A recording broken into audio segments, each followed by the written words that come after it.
एक गांव था धनपुर। उस गांव में बृजमोहन नाम का एक सरल, मेहनती और सीधा साधा बढ़ई रहता था।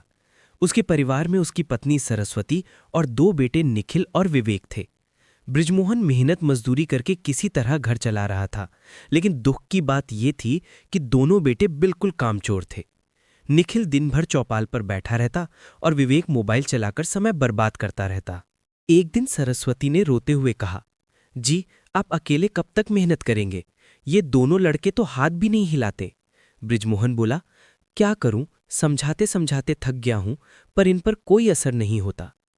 उस रात बृजमोहन ने एक योजना बनाई। क्यों ना मैं बीमार पड़ने का नाटक करूं और उन्हें काम पर भेजकर देखूं कि वे कितनी जिम्मेदारी निभाते हैं। अगली सुबह बृजमोहन ने पेट दबाकर कहा, बेटा, आज तबीयत ठीक नहीं और हमारे घर के सामने वाले जंगल से लकड़ी काट कर लाना बहुत जरूरी है, नहीं तो अगले हफ्ते का ऑर्डर पूरा नहीं हो पाएगा। तुम दोनों जाकर लकड़ी ले आओ। दोनों बेटों ने तुरंत हामी भर दी।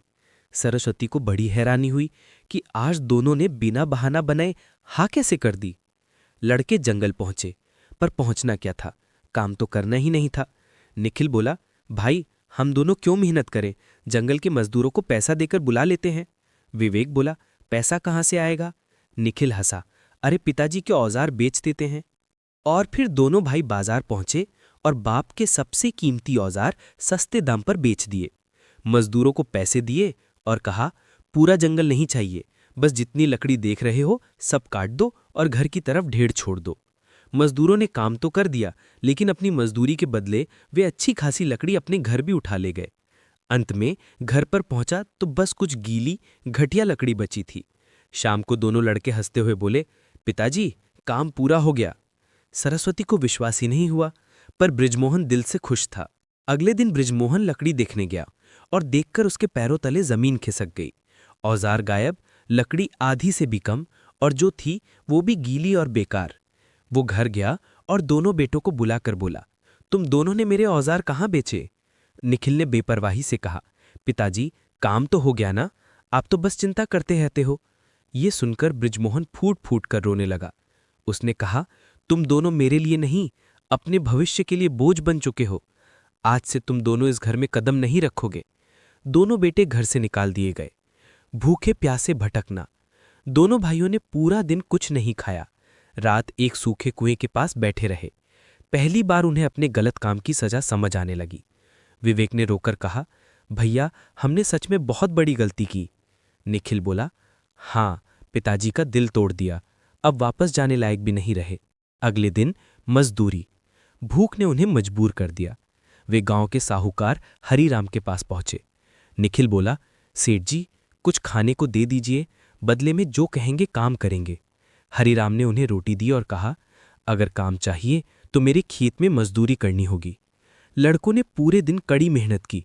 शाम को दोनों भाइयों की हालत खराब हो चुकी थी। उनके हाथ फट गए, पीठ दर्द से झुक गई। आत्मबोध। रात को वही सूखा कुआं, वही अंधेरा, पर पहली बार उनके मन में रोशनी थी।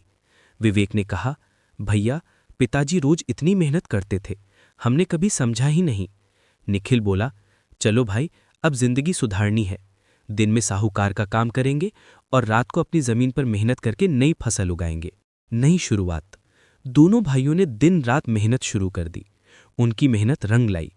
कुछ ही महीनों में उनकी जमीन पर बहुत अच्छी बाजरा और गेहूं की फसल लहकने लगी। उधर बृजमोहन गांव में एक कारपेंटर की दुकान पर छोटी नौकरी कर रहा था। कभी कभी लकड़ी के औजार देखकर उसकी आंखें भर आतीं। गांव में प्रतियोगिता। कुछ समय बाद गांव में घोषणा हुई, इस बार सबसे अच्छी फसल वाले किसान को पुरस्कार दिया जाएगा। बृजमोहन भी देखने गया, हालांकि उसका खेत तो पहले ही बर्बाद हो चुका था। जब विजेता की घोषणा हुई तो नाम सुनकर सब चौंक गए। पुरस्कार जाता है बृजमोहन की जमीन पर उगी फसल को। बृजमोहन चकित, मेरी जमीन पर? मेरी फसल तो बर्बाद थी। तभी भीड़ हटती है और सामने खड़े थे निखिल और विवेक।